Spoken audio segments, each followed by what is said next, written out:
So let us now talk a bit about yet another approach to solve the interrupt versus polling issue. So one way to do that is called coalescing, where you guys are the English speakers. I don't know how to actually say it correctly, but my bad guess is coalescing, right? So in such a setup, a device which needs to raise an interrupt first waits for a bit until basically it collects some interrupts together. So let us basically talk about, for example, the hard drive. The hard drives, well, old school hard drives, basically.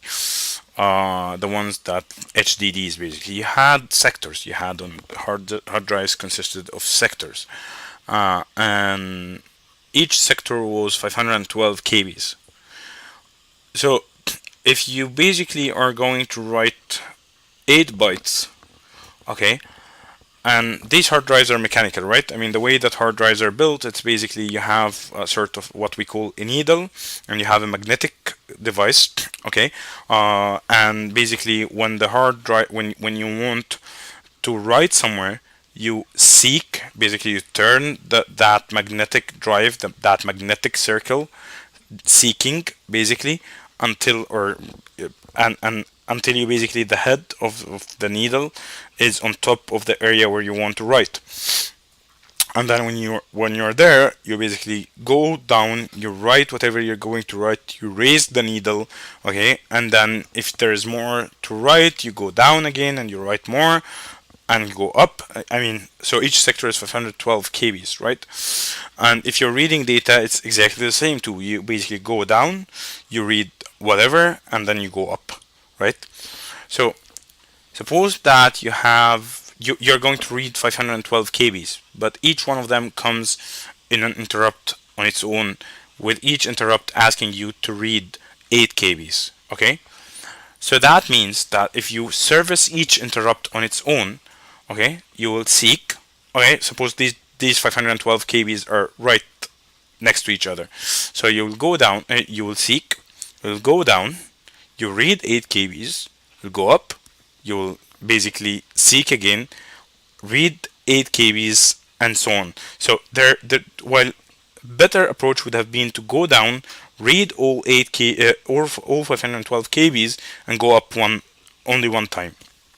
Since this is mechanical, I mean things mechanical things have a limit on their physical movement. Basically, you cannot basically have a mechanical part move at the speed of light, because, well, as we know, if you move at the speed of light, you turn into photons, or I don't know, I can't, well, you turn into energy, which is very hard to do. But you can make electronics move at almost at the speed of light, right? So mechanical devices are usually very, very slow, and for that reason, if you're going to read 512 kbs, you would want all 512 kbs to come at the same time, to read them like at once, not just divide them into 8 kb chunks and move up and down, because that, no matter how fast you go, you're still going to be slow compared to your CPU, right? So one way is basically to collect multiple interrupts, wait for some time to collect multiple interrupts, and basically service interrupts together, okay, thus lowering the overhead of interrupt processing, especially if many of these interrupts are just coming from the same process at the same time. Obviously, if you wait too long, then you will increase the latency of a request, because if you're waiting for a second, for example, then while you could have read the 8 kbs in 10 milliseconds or 100 milliseconds, you're waiting for a whole second to read these 8 kbs. So this is a common trade-off in designing systems in general. A more efficient data movement way is using what we call direct memory access. So suppose that, let us look at this example. You have the CPU, and then you want to basically copy data to or from the I/O device, and basically, I mean, so you have process one going, you need to copy this data, so you need to basically you run the CPU basically saying that I need to copy the first segment, the second segment, the third segment, the fourth segment, and this takes basically time. The C's are basically the processor instructing the I/O device on what to do next. Okay, and then context switch. You're working with interrupts and everything, so you context switch, and you have basically process 2 running until the I/O device services your request, and basically then you switch back to process 1.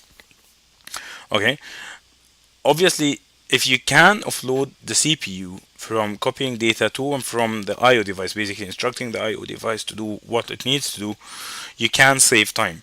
So one way is basically to add yet another sort of device, which is called direct memory access devices, and you have a DMA that basically where basically the processor offloads the whole copying thing to the DMA device.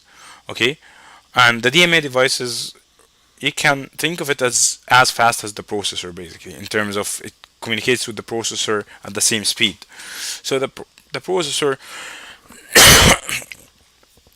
just is tells the DMA device that where the data is to be sent and or received, and the DMA device handles all the communication with the disk, which is really slow device because disk, as we said, is actually a mechanical device, so you cannot really speed it up a lot. So having a DMA in between, talking to the CPU at its speed and talking to the disk at its speed, kind of saves you some time. And when doing CPUs, I mean, when in operating systems, as you know, and in architecture, as you probably have noted by now, one huge part of the whole system is how to optimize the CPU at to the max.